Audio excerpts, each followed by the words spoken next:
Adventist Broadcasting Network, ABN. 자, 그러면 오늘은 이제 강론을 이번 시간에 좀 해볼까 싶습니다. 강론 그러면 뒤에 한 21개가 이렇게 강론이 나와 있죠. 근데 요것들이 다 이제 나물로 이렇게 해먹는 거예요. 나물로 해먹는 걸 우선 우리가 해보자. 왜냐하면 약식 동어는 식이 약이니까 식 가지고 한번 해보자. 물론 원추리가 약초도 됩니다. 물론 여기에 다 약초입니다. 다 식물이지만 다 이게 나물이지만 다 약초예요. 그래서 우리가 한번 공부를 해보십시다. 우리가 이제 보통 봄이 되면 이제 원추리 나물을 많이 먹어요. 그래서 조금 커지면은 못 먹습니다. 뻣뻣해져 가지고 무슨 과인지는 알아야 됩니다. 자, 이제 우리 약용식물 배웠으니까 이게 무슨 뭐 단자엽 식물인지 뭐 쌍자엽 식물인지 과는 또 무슨 과인지 뭐 이런 거 조금 이제 알면서 공부해야 이제 우리가 지금 공부한 그게 나오는데 백합과 식물이라고 할 수 있습니다. 백합과는 단자엽 식물이죠. 단자엽 식물. 그래서 백합과 식물인데 원추리 속이라고 합니다. 그러니까 제가 뭐라 그랬어요? 이 식물의 이름은 무슨 이름이라고 그런다고? 식물의 이름이요. 학명이라고 그런다 그랬죠. 학명.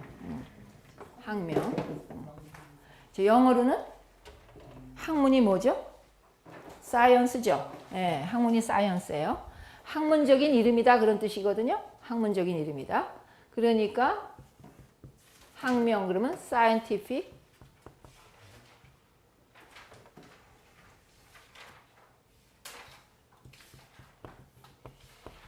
name. scientific name. 그러면 뭐하고 돼 있다고요? 이명법으로 돼 있다 그랬죠.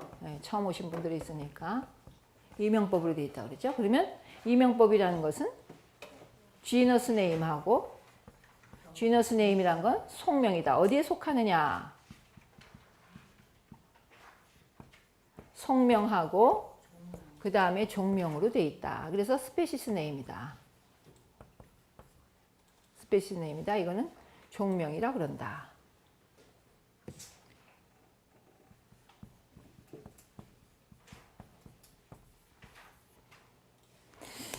이렇게 이명법으로 불려지기 때문에 여기 지금 원추리의 학명이 나옵니다. 그렇죠? 원추리 옆에.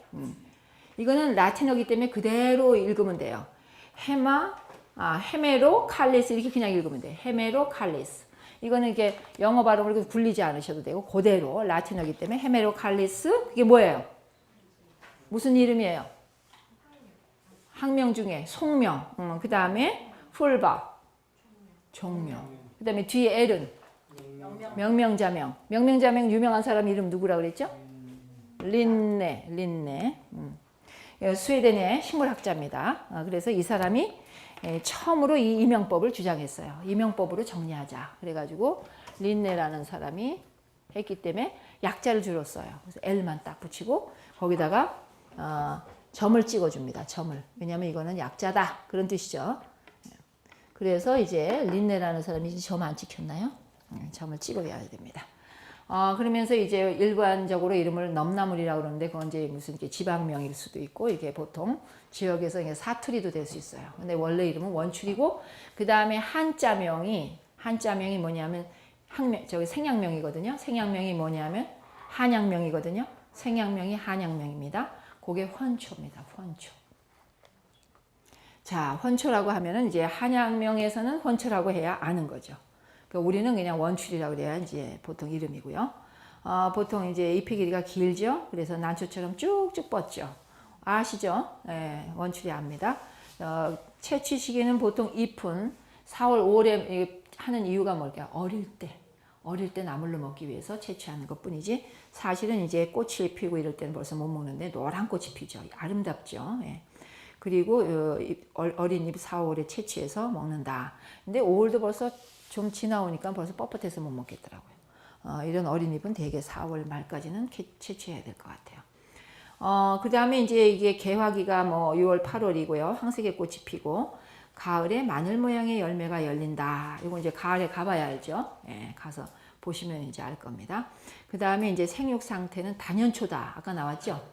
올연초, 일년초. 단연초. 여러 해 동안 그냥 놔둬도 또 나오고.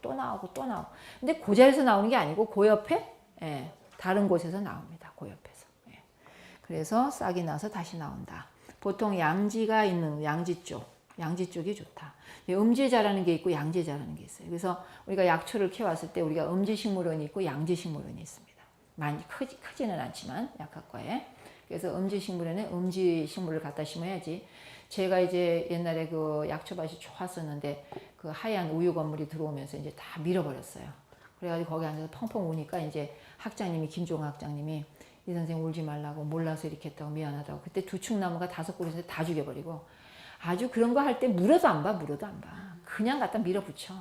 제가 외국도 안 가고 서울에 있었는데 그때는 이제 박사하느라고 막, 저 진짜 하나님이 알아주실 거예요. 얼마나 울며 불며 슈퍼우먼으로 그냥 이것저것 다 해야 되잖아요. 그냥 애들 어릴 때니까.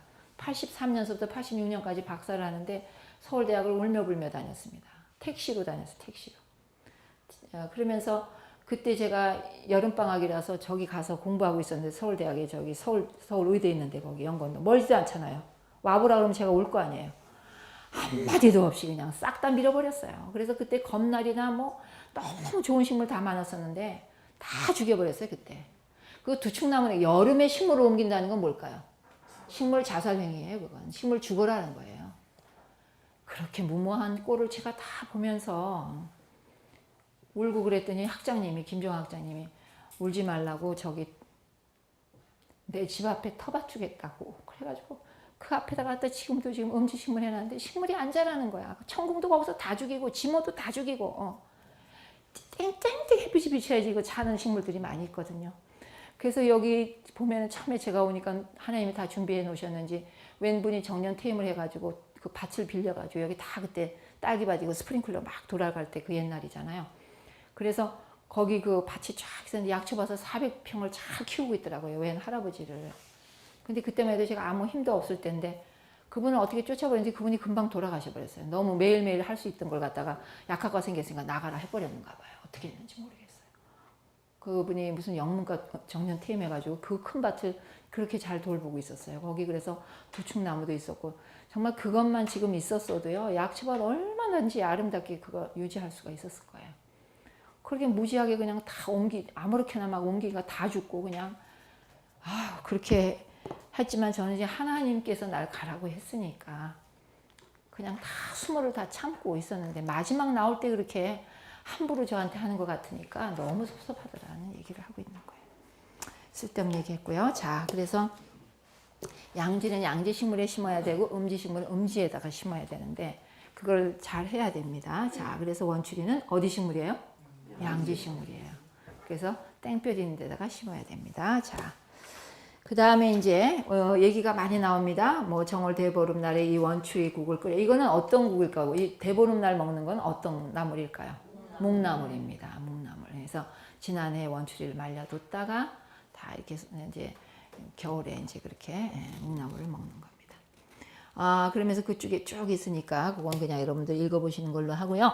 자, 밑에 보면은 원추리는 단백질, 포도당, 지방, 회분, 비타민, 무기질, 영양소가 많이 함유된 이외에 얼마나 성분이 많은지 몰라요. 그러니까 여러분들이 이제 현미도 그렇고 그 비건 채식을 하면은 그 식물 하나하나 속에 성분들이 조금씩 이렇게 알맞게 들어서 현미하고 같이 어울려 가지고 아주 최적의 영양소를 보충해 준다는 걸 믿으세요. 다 이거 영양학적으로 분석할 수도 없고 여러분들 맨날 그래요. 현미하고 백미하고 이 차이점을 좀 도표로 좀 보여주세요. 이렇게 얘기 참 많이 해요. 도표를 보여주세요 하는데 뭐 찾아보면 이제 뭐 인터넷에도 들어있어요. 여러분들 찾아가 보시면 있는데요. 뭐 이렇게 해서 단백질 뭐 이렇게 나오고 뭐 현미 나오고 백미 나와요. 그래가지고 뭐 이렇게 그냥 봤을 때 단백질이 훨씬 적고 뭐가 훨씬 적고 백미가 훨씬 적어요. 그리고 어떤 거는 또 약간 적어요. 그러면 뭐 별 차이 없네. 예를 들어서 이제 제가 엊그제 다시 안 사실인데 단백질은요. 단백질 면에서 보면 단백질만 딱 띄어서 보면 지금 데이터가 어떻게 나와 있냐면 현미는 7.9 100g 중에 백미는 6.4 이런 정도로 들어있어요. 별 차 없죠? 까진 놈의 단백질 뭐 별 차 없네. 뭐 1.3밖에 안 되네. 이렇게 할 수가 있죠? 1.5밖에 안 되네. 저도 깜짝 놀랐어요. 이거 뭐 백미 먹지 말라고 그랬는데 단백질만 딱 띄어서 보면 뭐 크게 작지도 않네. 이렇게 생각할 수 있죠. 그렇죠? 근데 이제 그 밑에 성분들은 뭐 많이 차이 나죠. 많이 차이 나는데 문제는 뭐냐는 거죠. 문제는. 포인트가 뭐냐는 거예요. 제가 이 말씀드리는 포인트는 이 현미라는 것하고 백미라는 것은 자, 현미는 어떻게 돼요? 뭘 가지고 있어요? 분석기기가 다 분석할 수 없다는 걸 언제나 생각하시기 바랍니다. 아, 뭐 이거 별차 없구나.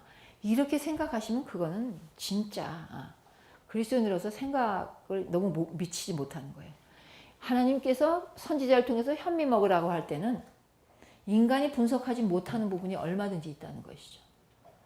제가 먹어보니까 그래요. 제가 지금 30년 넘어가고 있습니다. 예, 현미를 먹은 지. 근데 30년을 현미 먹은 사람하고 20년 먹은 사람하고 5년 먹은 사람하고 같겠어요? 달라요. 달라요. 5달 먹은 사람하고 2달 먹은 사람하고 다르더라고요. 보니까. 왜냐하면요. 현미라는 건 이걸로 분석해가지고 안 나오는 부분이 있다는 것이죠. 뭐예요? 심으면 뭐가 돼요? 싹이 나잖아요. 그건 뭐라 그래요? 생명력이잖아요. 그거를 분석해갖고 나오나요? 나오면 얼마나 좋겠어요. 산삼하고 인삼하고 분석을 해보니까 거의 같아요. 이 현대에 이 사람이 만들어 놓은 기계 갖고 안 되는 부분이 있다는 걸 언제나 생각하시고 경외심을 가지시기 바랍니다. 우리가 만약에 하나님에 대한 경외심이 없다면 신앙 가질 필요도 없고 현미 먹을 필요도 없고 비건 될 필요도 없지요. 예. 뭐 까시고 적당히 살다 가죠 뭐. 예. 제가 제 굉장히 가까운 그 중마고가 있는데 그 엄마가 이제 일요일교회 다니는데 제가 이제 현미 먹으라고 그러니까 야, 네 엄마도 현미 먹으시면 훨씬 건강할 텐데 좀 해봐. 그랬더니 그 엄마가 야, 대충 먹다가 죽을란다. 예. 이제 와가지고 무슨 현미를 바꾸냐. 이렇게 얘기했다는 거예요. 그 얘기 들을 때 참, 예. 어떻게 딸이 그래도 먹으라 그러면 어떻게 그래도 말이라도 좀 이렇게 좋게 하시면 안 될까. 이제 그런 생각이 들더라고요. 근데 그 딸은 먹어요. 교회는 안 따라오는데 제 얘기한 밥은 잘 먹고 있어가지고 온갖 그 어려움을 다 겪어도 그래도 아직까지 암이란 진단은 안 받고 잘 살고 있습니다. 아무튼. 자, 그래서 이 생명력이 있다는 것에 대해서 여러분들이 경외심을 가지시기 바랍니다. 현미를 먹으라고 할 때는 이거는 그러니까 그게 뭘까요?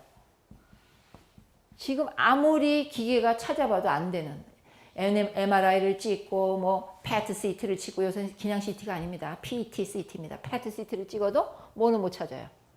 우리 몸을 돌고 있는 기는 못 찾잖아요. 여기는 생명의 기운이 있는 거고 이거는 없는 거잖아요. 단백질 이거 있다는 것도 난 기분 나쁘지만 이만큼 나온 것도 더 없었으면 좋겠는데 그래서 분석을 해봤어요. 제가 분석을 왜 이렇게 데이터가 잘 나왔을까 그랬더니 답이 나와요. 예, 현미를 쭉 보니까 자, 이 단백질이 있습니다. 쌀에는. 근데 그게 라이신하고 알지나인입니다. 알지나인. 이 알지나인과 라이신이 이게 아미노산이니까 단백질 수치에 이게 잡히는 거예요. 예. 그래서 이 알지나인하고 라이신이라는 이 아미노산이 백미에도 있거든요. 그러니까 요것 때문에 수치가 이렇게 올라온 거구나.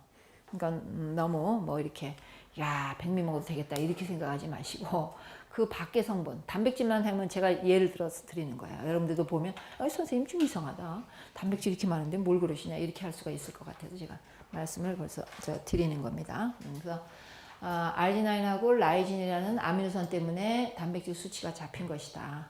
그러니까 그거에 너무 현혹되지 마라. 이제 말씀 미리 드리는 겁니다. 내 식구들이니까 이제 확실히 아셔야 됩니다. 그래서 이 원칙이 하나에도 단백질, 그렇죠? 지방, 다 들어 있습니다. 하나님께서 알맞게 이렇게 식물이나 이런 현미 속에 골고루 들어 있게 만들었는데 그것을 우리가 이렇게 조합시켜 가지고 그러니까 와이프인이 너무 복잡하게 먹지 말는 거 굉장히 명심해야 됩니다. 그래 가지고 결혼식 같은 거 할 때 매일 뷔페나 저는 이 채식 뷔페가 이거는 우리가 할 일이 아닙니다. 채식 뷔페는 그 채식 교주가 하도록 내버려 두세요. 채식 교주가 지금 전국을 다 잡고 있습니다. 이거 식당이 뭐냐면 러빙헛입니다. 전국적으로. 러빙헛입니다. 러빙헛인데 처음에는 오색의 향으로 들어왔다가 이제 러빙헛으로 바꿨는데 지금 서울에는 뭐 그렇게 많은 것 같지 않는데 광주나 뭐 이런데 전주인가 뭐 이런데 가보니까요 뭐 러빙헛 뭐 동물 이 동네마다 쫙 다 있더라고요. 그래서 지금 얘네들은 이제 채식 뷔페입니다. 그러니까 우리는 이걸 하면 안 되고 그냥 채식 밥상을 차려야 됩니다. 채식 밥상. 그러니까 우리 본래 밥상 있죠? 심플하게 차리는 거. 예, 여기에 뭐 국이 있고 뭐 된장찌개 있고 뭐 이런 거 있죠? 나물 몇 가지. 그래서 여러분들이 그 목숨 걸고 편식하다 그 동영상을 보면 그 황성수 씨가 그 환자들에게 주는 밥상이 있어요. 거기는 딱 국 하나, 된장국, 밥, 그 다음에 나물 서너 가지 이렇게 딱 있어요. 그렇게 해서 밥상 차려서 제가 이제 그 강의를 딱 이제 듣고는 아마 또 조금 다르게 할 겁니다. 왜 내가 밥상 차리는 거 딱 5가지 해줬거든요. 그 밥상 5가지는 늘 제가 얘기합니다. 뭐예요? 과일만 먼저 드시고. 근데 저도 물론 잘 실천 못할 때도 많아요. 아까도 그냥 뭐부터 먹었어요? 떡부터 먹었어요. 근데 이제 과일 딱, 그래, 저 사람 이렇게 보지 마시고 같이 가십시다. 저도 실수 투성이니까. 그리고 맨 처음에 과일 드세요. 한 10분이나 20분 있다가. 그 다음에 어떻게 해요? 밥하고 동시에 차리세요. 견과류 같이 차리세요. 밥상에. 그러니까 밥하고 그 다음에 나물 한두 가지 채소죠. 근데 제일 좋은 게 사실은 생채소죠. 예, 지금 뭐 이렇게 우리 문 선생님 때문에 지금 상추 많이 얻어먹고 있는데, 그 막 텃밭에서 자란 거 그런 거, 뭐 아니면 뭐 마늘종 뭐 많잖아요 요새. 그런 거 나물 한두 가지 채소 여러 개 할 필요가 없어요. 그럼 밥상이 심플하죠. 그 다음에 견과류가 항상 있어야 돼요. 그래서 제가 오늘 그 미국 교회가 뭐 하느냐면 딱 한 달에 한 번씩 파틀라 그래요. 그러니까 첫째 주에. 그래서 제가 이제 현미밥 조금 하고, 그 다음에 많이 안 가져갔어요. 왜냐면 얘들이 많이 안 먹어요. 조금 가져갔는데도 또 남더라고요. 왜냐면 전에는 이제 압력밥솥 해줘가지고 찰지게 해자 줬는데, 요번에는 그냥 보실보실한 일반 솥에 한 거 그냥 줬더니, 그냥 뭐 덜 떠가서 좀 남았더라고요. 그렇게 하지요. 그 다음에 이제 견과류 가져갔고요. 이 상치 갖다 줬어요. 이제 된장 이렇게 쌈장 만들어가지고. 싹 없어졌더라고요, 상치가. 견과류도 싹 없어졌어요. 근데 견과류를 항상 밥상에다 같이 놓으라는 것이죠. 반찬에 넣는 거는 너무 조금 들어가니까 따로 이렇게 나물 무칠 때 물론 넣으시는 분도 계시지만 견과류가 한두 가지, 하나도 좋아요. 근데 저는 있을 때는 2가지도 놓고 그래요. 그 다음에 뭐예요? 해조류. 네. 그러면 상 차리는 게 간단하면서도 항상 5가지 같이 들어가는 거예요. 과일 먹죠, 하나. 밥 있죠, 통곡시. 그러니까 흰밥은 아예 하지 마세요. 밥이라고 생각하지 마세요. 나와서는 할 수 없이 먹을 수도 있지만 자기 집에서는 철저하게. 밥 있죠, 견과류 있죠, 채소 있죠, 해조류 있죠. 그럼 몇 가지예요? 5가지. 심플하게 밥상 차리세요. 그럼 지지고 먹고 막 나물 할 필요도 없고, 밀고기 만드느라고 애쓸 필요도 없고, 밀고기 지지느라고 애쓸 필요도 없고. 그러다가 이제 뭐 단백질 원으로서 이제 뭐 필요하면 뭐 콩을 좀 뭐 콩장을 만들어서 계속 콩 반찬을 해 놓는다든지, 아니면 그때그때 버섯을 잠깐 구워 먹는다든지, 이렇게 하시면 아주 훌륭한 밥상이 된다는 거예요. 버섯은 한 저녁에만 좀 구워 드시고. 그래서 제일 좋은 건 까만 콩장이 항상 밥상에 있도록 하시면 좋아요. 까만 콩장. 네. 콩장 만드는 법, 제가 콩장은 좀 잘 만드는 것 같아요. 딴 건 못 만들어도. 예. 그래서 콩장 박사예요. 자, 그래서 저한테 만약에 물어보세요. 쉬워요. 질문 좀 예, 예. 제가 며칠 전에 배운 걸 노트 정리를 하다가 새로운 걸 발견해서 교수님한테 자세히 알으려고 질문을 드렸는데, 제가 아침마다 안동 참마 하나를 양파를 꼭 식사 전에 해드려요. 마를 갈아서 간판에 갈아가지고. 이렇게 잘하는 건 없어도 그건 너무 행복하시네요. 네. 말을 말을, 했는데 네. 노트에 적은 걸 봤어요. 네. 그때 마요리 할 때에. 네. 근데 거기에 제가 왜 이렇게 적었는지, 말을 장기 복용하면은 무기력증이 온다, 이렇게 제가 딱딱하고 네. 장기 복용하는 거 아니에요. 그게 보약이거든요. 보약을 오래 먹으면 안 됩니다. 필요할 때만 먹는 거예요. 그래서 예. 저는 아침마다 네. 고구마 같이 하나를 노노노. 해드리는데 너무 과해요. 네. 그거는 마는 사실 어떤 사람이 먹냐면 아주 노인이 돼가지고 기운이 없을 때, 그걸 산약이라 그러거든요. 원래 마가 산약이에요. 산약이니까 무슨 뜻이에요? 산에 나는 약이에요. 어쩌면 그런 이름이 붙었겠어요. 대단한 거죠. 그래서 그거는 고단백입니다. 당단백질 있어요. 당단백질. 그래서 그거는 그렇게 막 좋으니까 계속 먹는다. 그러면은 과잉 섭취가 되는 거예요, 그게. 그래서 그거는 이제 제가 이제 해본 게 뭐냐면 섬에 결혼해가지고 할머니가 참말을 주면서 갈아서 계란 노른자 넣어가지고 시아버님 갖다 드리라고 해서 며칠 해봤죠. 근데 그거 맛도 좀 좋지도 않죠, 그렇죠? 끈적끈적하죠. 근데 거기다 김두장을 푸셔서 예. 넣어가지고 또 이렇게 하시죠. 계란 넣지 마시고요. 예. 근데 너무 그냥 뭐 매일 하실 필요는 없고 많이 힘들어 하시면 한 번씩 주는 피로 회복제. 그냥 무기력해 해가지고 그걸 말하고 이거 이제 해기가 싫은 거예요. 가끔 줘요. 저걸 막 갤러졌나 싶어가지고. 그리고 제 주위에 아주 힘들어하는 노인들 있죠. 그러니까 서방님 들으실 걸 거기다 조금 나눠줘도 괜찮아요. 저는 그걸 5kg씩 항상 사갖고 냉장고에 넣어다가 해드리거든요. 그러니까 굉장히 고단백이 돼요. 예, 고단백이 되니까. 자, 그래서 원추리라는 것이 이제 굉장히 좋은 이제 영양소가 있습니다. 그래서 특별히 이제 아데닌이라는 건 이제 그 아미노산의 일종이고요. 그다음에 콜린, 알기닌 등이 함유되어 있어서 이뇨, 해열, 진해. 그러니까 뭐가 좋을까요? 감기를 예방할 수 있는 것이에요. 감기를 예방할 수 있고 몸이 이렇게 부었을 때 이뇨시켜주는 그런 작용이 있다. 그래서 풀에는 다 이뇨작용이 있긴 있습니다. 풀에는 다. 그러니까 우리가 물 관리를 제일 중요한 게 물 관리를 잘해야 피 관리가 되는 거거든요. 물 관리가 제대로 되지 못하면 피도 제대로 관리가 안 되는 거예요. 왜? 피의 대부분이 물이니까. 그래서 우리가 물을 먹는 것도 결국은 뭐예요? 우리의 몸의 체액을 유지해서 아까 pH가 얼마로 유지되도록? 7.35에서 7.40 약알칼리. 그러니까 몸이 피로하면 어느 쪽으로 간다? 산성 쪽으로 가니까 우리 몸속에 있던 박테리아나 바이러스가 막 이제 살아나는 겁니다. 그래서 열이 나는 거예요. 그래서 감기가 들면 열이 난다는 것이 우리 몸속에 바이러스나 박테리아가 늘 있습니다. 근데 그것을 우리가 누르고 있어요. 면역력 가지고 제거하고 있어요. 그러다가 이제 산성 쪽으로 이렇게 가잖아요. 그러면 면역 기전이 떨어져요. 면역력이 약해져요. 그때 이제 박테리아가 이제 기승을 부릴 때 싸우는 게 그게 열나는 거니까. 그래서 우리가 이제 언제나 체액을 유지해 주기 위해서는 식물성이 다 관리를 해 주는 거예요. 그래서 동물성 먹다 보면 산성 쪽으로 가죠. 아무래도. 그래서 몸이 약화될 수가 있어요. 면역력 저하될 수가 있습니다. 자, 그래서 이렇게 뭐 여러 가지 용도로 쓰인다는 것이 나오죠. 그래서 원출이라는 것은 맨 밑에 보면은 뿌리에 아들을 낳게 해주는 영험이 있다고 해가지고 옛날에 아들 없는 부인들이 몸에 지니고 다녔다. 뿌리 말려가지고 거기다 넣어갖고 다녔다. 이런 그래서 의남초라고도 하는 이름도 있었다. 그리고 남의 어머니를 높여서 헌당이라고 그랬기 때문에 헌초라는 이름을 가졌다. 이런 거예요. 높여서 얘기하는 게 풀이 원추리가 이렇게 시시한 풀이 아니다. 상당히 이렇게 대접받아야 할 아주 영양적인 그런 풀이다. 그런 의미를 갖고 있습니다. 그래서 이제 제일 좋은 게 이제 피를 이렇게 맑게 한다는 의미가 있습니다. 원추리가. 피를 맑게 한다. 그 다음에 이제 원추리 좋은 풀이죠. 그래서 그러니까 그때 나올 때 좀 먹으면 되는 거예요. 그리고 만약에 많이 있을 때는 말려서 묵나물을 만들어 뒀다가 다른 사람하고 나눠 먹든지 그 이듬해 뭐 초봄에 먹든지 이제 그렇게 하는 풀이라는 것이죠. 자, 원추리에 대해서 이게 뭐 황달도 치료한다 이런 예도 있었고요. 상당히 그 원추리 가지고 옛날에 약이 없을 때는 많이 활용을 했었어요.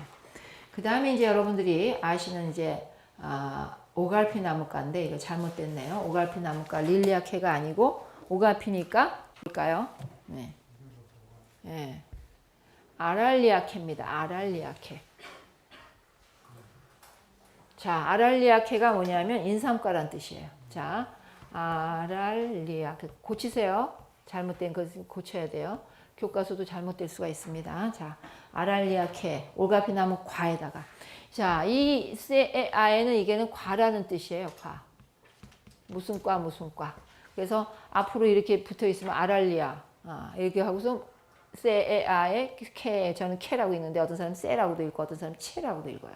그거는 나라마다 발음이 이게 부르는 방법이 다르기 때문에 그래서 아랄리아 케로 저는 발음을 하는데 아랄리아 케의 오갈피 나무과에 속하는 것으로서 그 유명한 드릅나무가 들어갑니다. 드릅나무 아시죠? 드릅나무 드릅순 가지고 많이 먹는데 그거 봄에 많이 드시면요 참 좋아요. 그러니까 계속 먹는 게 아니에요. 고철에 나올 때 반짝 먹으시라는 거예요. 그러면 그것이 예방을 해준다는 것이에요. 그러니까 인삼이 좋다. 쫙 먹는 게 아니고 홍삼이 좋다. 특별한 경우 아니라면 정상적인 사람이 좋다고 한다고 덮어놓고 먹다 보면 어떻게 될까요? 한쪽이 기울어져서 균형이 안 잡히니까 병이 생겨요.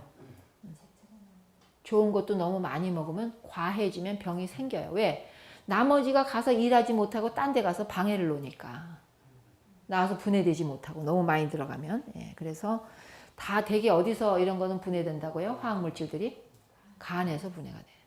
근데 간이 나쁜 사람이 많이 먹거나 큰일 나는 거죠. 그래서 보통 이제 간이 나쁜 사람이 녹즙 먹고 더 도지는 경우가 있어요.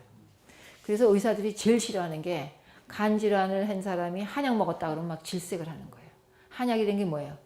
많은 식물들을 농축한 거잖아요. 그러니까 간의 수치가 더 올라간다거나 자기가 어느 정도 떨어뜨리면 간 수치가 팍 올라가가지고 막 응급처치하러 오는 경우가 참 많다는 거죠. 그래서 현대 의사들이 한약 먹지 말라. 그 뜻은 무슨 뜻이냐 하면 간에 너무 지나치게 로딩을 주지 마라 그런 뜻입니다. 그래서 서로 이제 뭐 한약이 나쁘니 좋으니 이런 얘기 자꾸 하게 되는 것인데 그거는 이제 본인들이 그걸 몰라서 그렇게 하는 것이죠. 그래서 좋다 하니까 녹즙 그냥 먹고 어떤 간암 환자는요 녹즙 간암일 때 녹즙을 잘 먹으면 또 암을 고치거든요. 근데 또 이 사람이 욕심 많게 많이 먹어가지고요 더 간이 더 악화되는 것도 많이 봤어요. 그러니까 TV에서는 분명히 간암 환자가 뭘 먹고 나왔다? 녹즙 먹고 나왔다 이렇게 나오거든. 그러니까 이 사람이 이제 그냥 녹즙을 그냥 물어도 안 보고 자기가 그냥 녹즙 왜 뭐 배달한 데 있잖아요. 시켜가서 아침, 점심, 저녁 막 먹은 거야. 그러니까 그냥 간수치. 그러니까 이제 녹즙 먹으니까 안식교인 녹즙 먹으라 그랬다.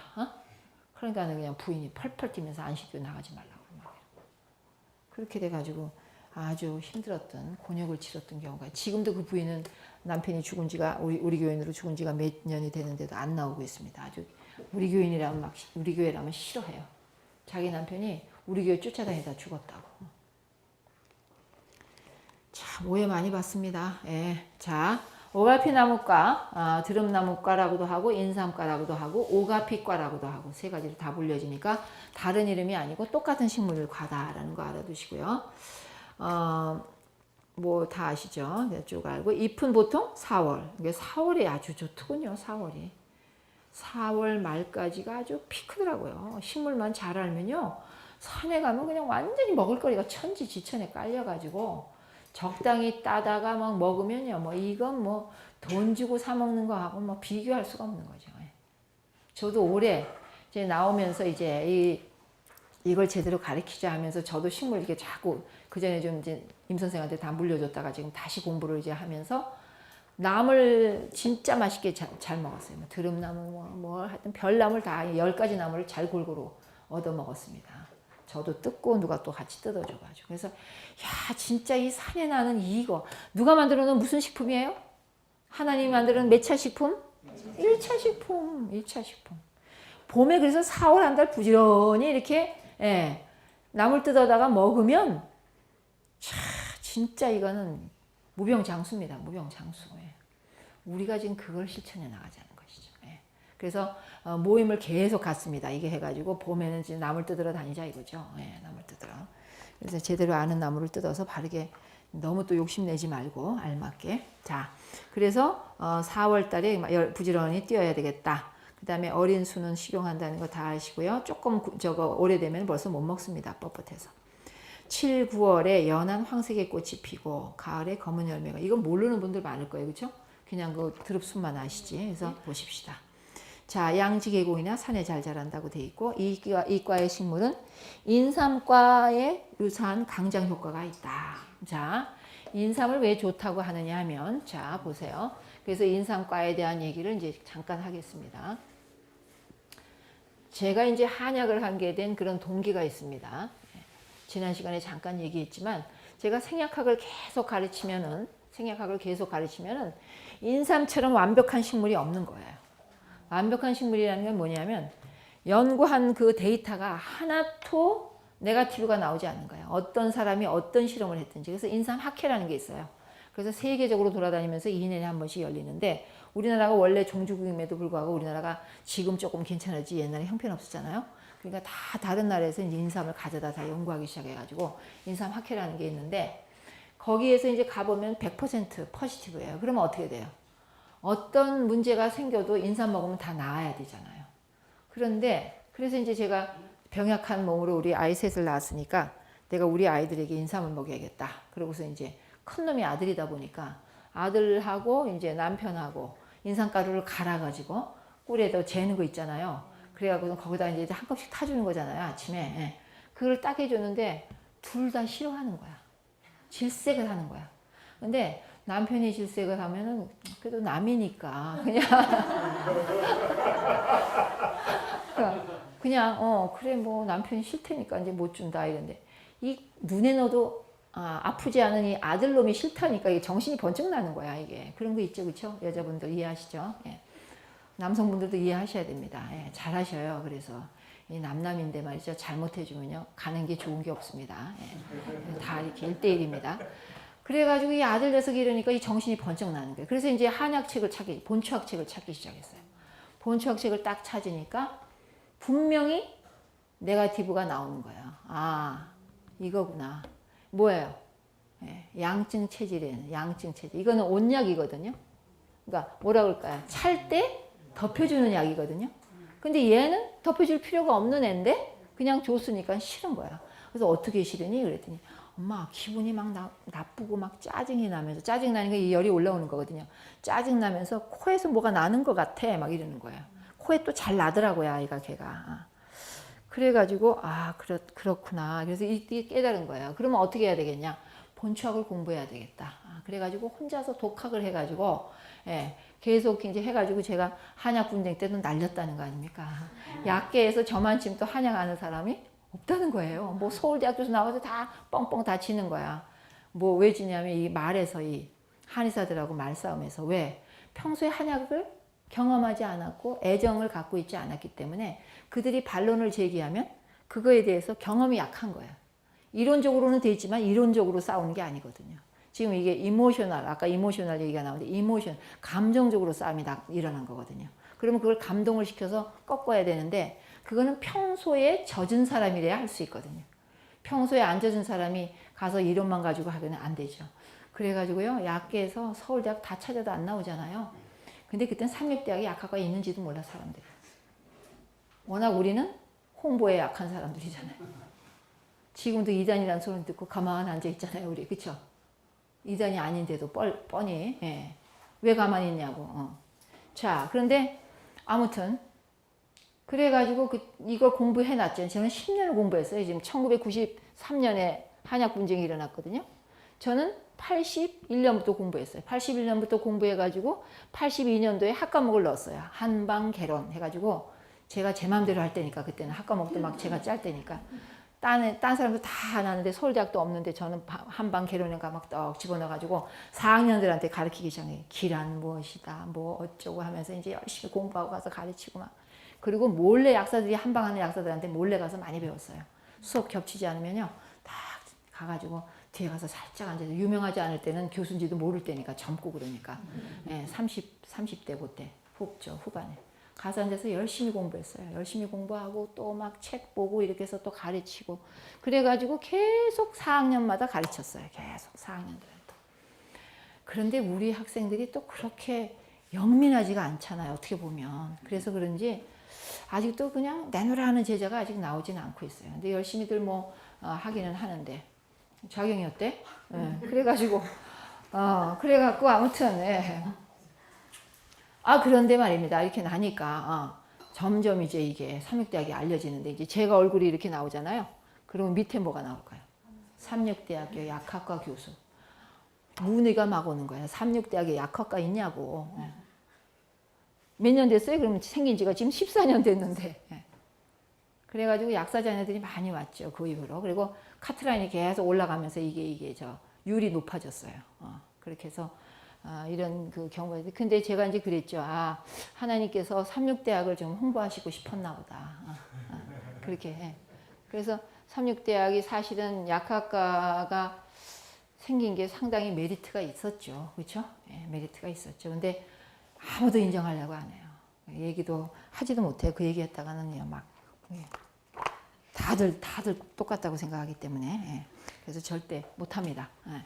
근데 처음에 교수님들은 많이 인정해 주셨죠. 처음에 학장님들은 이뻐하셨는데 그 뒤로는 뭐 말했다가는요 오히려 역효과가 나고 가만히 있어야 돼요. 예. 아주 뭐 힘듭니다. 예. 자, 그래서요. 예, 인삼을 그래서 공부하기 시작해가지고 인삼 때문에 한방을 공부하기 시작했고, 그래서 지금은 그래도 약계에서는 그러면 삼육대학은 한약을 많이 가르치는 학교 이렇게 돼 있어요. 그러면 사실 저를 많이 써먹어야 돼요. 아직까지. 예, 그런 건 제가 생각을 하고 또 후계자도 길러놨으니까 뭐 저 없어도 되기는 합니다만은. 자, 그래서 우리가 이제 드름나무가 그런 나물이다. 인삼 속에 속하는 인삼하고 비슷한 식물이다. 왜? 인삼이라는 것은 현대 생약학적으로 볼 때는 이렇게 얘기합니다. 에답토제닉 액티비티가 있다. 이건 뭐냐면 다원적 기능이라고 그럽니다. 다원적 기능이란 뭐냐면요. 그 열만 빼놓으면 예를 들어서 중추신경이 이제 막 이렇게 저하돼 있다. 그러면 거기 성분 중에 파낙사놀이라는 사포닌이 있어요. 자, 인삼 사포닌. 이건 좀 알고 계셔야 되는데 무슨 사포닌이냐 그러면 남말한계 사포닌이라고 합니다. 왜냐하면 사포닌 그러면 다 똑같은 게 아니에요. 구조적으로 다 틀려요. 그래서 올레아놀릭 계열의 뭐 단마랑 계열의 뭐 또 그다음에 또 뭐 있죠? 여러 가지가 있는데 자, 단마랑 계열의 사포닌이다 이렇게 얘기하는데 이거는 인삼에 주로 들어있지 딴 데는 거의 없어요. 대추에 조금 들어있고 다 단마랑계 사포닌은 거의 없습니다. 그런데 이 독특한 사포닌이 어떤 역할을 하냐면 중추신경이 흥분할 때는 낮춰주는 그런 사포닌이 있고 간단히 얘기해서 중추신경이 저하되면은 또 올려주는 사포닌이 있어요. 그래서 항상 조절을 해준다는 뜻이에요. 그래서 그걸 갖다가 다원적 기능이 있다 이렇게 얘기합니다. 에답토제닉 액티비티가 있다. 그런데 여기만 있는 게 아니고 오가피에도 있고 드름나무 여기에도 있다는 것이죠. 그러니까 우리가 뭔가 이렇게 몸이 좀 이렇게 한쪽으로 기울 때 인삼이라는 게 그런 역할을 한다는 거예요. 그래서 지금 이제 인삼은 아까도 얘기했지만 이제 온약이다 보니까 열이 많은 사람에게는 조금 이제 그 장복을 할 수가 없는 경우가 있는데 이걸 쪄가지고 갈색을 만들어서 홍삼을 만들면 그런 온성이 없어져요. 그래서 뭐가 되냐면 평약이 돼요. 평약. 평약이란 건 뭐냐면 열이 있는 사람도 쓸 수 있고 없는 사람도 쓸 수 있다 이거죠. 그래서 홍삼이 지금 아무나 먹어도 괜찮은 약으로 인삼보다는 더 인기를 얻고 있는 거예요.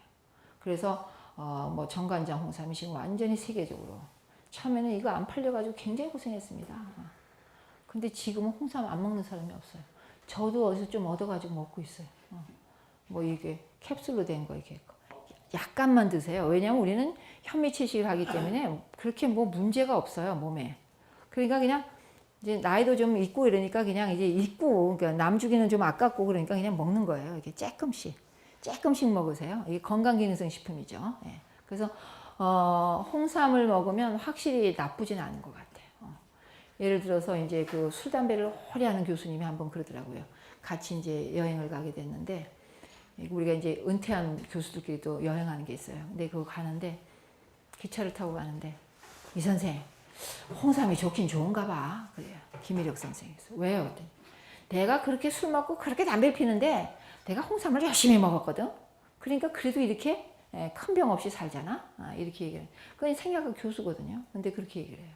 그러니까 우리가 확실히 홍삼은 뭐 조금씩 먹어도 괜찮은 것 같고, 근데 제가 이제 실험을 해봤어요. 홍삼 가지고 이제 암 실험을 해봤는데 암세포도 커지더군요.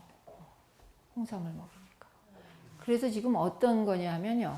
암 환자가 몸 추스리겠다고 보약 먹는 것도 조심해야 되겠다. 지금 그런 데이터가 나오고 있습니다. 같이 커지더라고요, 이게. 네. 정상세포에도 힘을 실어주지만 암세포도 키우더라니까. 암세포도 얘를 먹는 거야. 이게 좋은 거니까. 그래서 암세포는 정말 암세포 안 키우려면 현미채식하는 게 제일 좋지 보약 먹으면 안 되겠구나. 그런 생각. 그러니까 식생활로 고쳐야지. 식생활로. 식생활이라는 건 밸런스가 안 깨지게 알맞게 들어있는 거고 보약이라는 건 이건 더 보태주는 거니까 남은 건 누가 가져가요?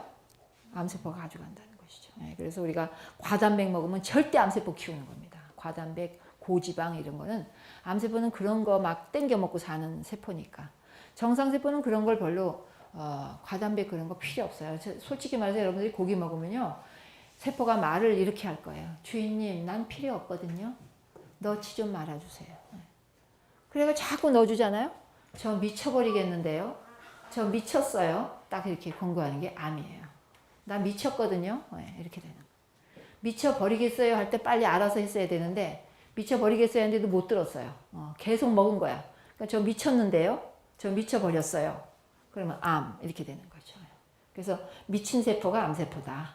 왜? 종횡무진으로 막 자기만 먹고 크는 거예요. 지금 우리가 만약에 여기 암이 있다면 어떻게 되겠어요? 이렇게 커지죠. 왜? 자기만 다 빨아먹고 커지니까 딴 데 빼샥 말리고 자기만 커지는 거예요. 그게 암이잖아요. 근데 지금 어때요 이거는? 형님 먼저, 아우 먼저, 형님 먼저, 아우 먼저. 버릴 거 버리고 또 만들어지고 버릴 거 버리고 만들어지고 계속 이게 차곡차곡 정상적으로 자니까 이렇게 밋밋한 피부가 되는 거 아니겠습니까? 몸속에 그런 게 생겼다고 생각하시면 돼요. 몸속에. 나 먼저 나만 먹을게 그래서 지금 우리가 암적인 존재란 말은 뭐냐면 이기적인 존재. 자기밖에 모르는 존재. 우리 S대에도 많습니다. 암적인 존재가. 각 학과에도 다 있고요. 다 있어요. 각 교회에도 다 있고요. 그래서 뭐라 그래요? 가라지. 놔둬라. 나중에 다 내가 판단하리라. 너희들은 놔둬라. 가라지가 있건 뭐가 있건 알곡과 가라지는 지금 건드리지 마라. 그렇죠? 그래서 우리가 남을 절대 평하면 안 되죠. 평하지 말고. 요새 시대는 뭐예요? 너나 잘해 시대입니다. 너나 잘해. 그래서 나나 잘하십시다. 자, 그래서 이 드럼나무는 인삼과 같은 거니까 인삼 정말 싸게 먹는 거는 4월 달에 부지런히 잎 따다 드시면 됩니다. 그 다음에 엉겅퀴 한 가지만 더 하고 마치겠습니다. 자, 여러분들 지금 엉겅퀴라고 잘 아시는데 사실 이 엉겅퀴라는 것이 뭐예요? 저주받았을 때 나오는 식물. 뭐예요 지금? 창세기 3장인가요? 뭐와 뭐가? 가시덤불과 엉겅퀴. 엉겅퀴는 가시가 굉장히 많아요. 엉겅퀴. 가시가 굉장히 많아요. 그래서 예를 들어서 제가 지금 언제 경험이 있었냐면요. 제가 한라산 꼭대기 올라가가지고 너무 힘드니까 털썩 앉았는데요. 용수철처럼 튀어올랐어요.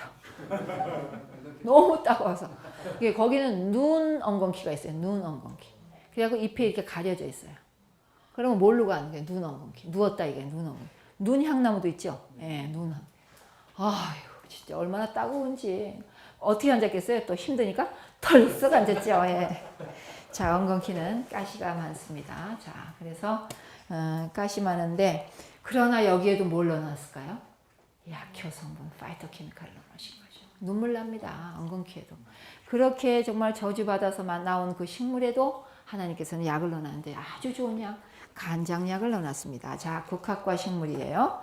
그러니까 엉겅퀴가 그렇게 뭐 저주받았을 때 나온 식물이지만 고등한 식물입니다. 사람에 해당되는 국화과 식물이고요. 엉겅퀴 종류가 굉장히 많아요. 20종이 넘는데 바늘 엉겅퀴, 버들잎 엉겅퀴, 큰 엉겅퀴, 지느러미 엉겅퀴 뭐 많습니다. 자, 그래서 이것을 뭐 엉것이라고도 한다 그러는데 이제 엉겅퀴는 사실 여기는 안 나왔지만 한약 이름이 대개입니다. 대개. 대개라고 합니다. 속에도 물론 있습니다만 대개. 그래서 한약명은 대개다. 한약명은 생약명이다. 이렇게 알고 계시면 되겠고요. 자, 한약명으로는 대개라고 그러는 게 엉겅퀴다. 잎은 여러 갈래로 갈라져 있고 잎끝에 침이 나 있으며 잎의 뒷면에 솜 같은 털이 나서 독특한 향기도 난다.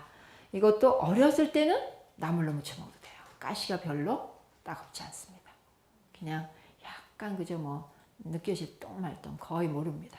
그래서 엉겅퀴 나물을 먹으면 간을 보호합니다. 자, 잎은 된장국을 끓여 먹거나 데쳐서 나물로 먹어라.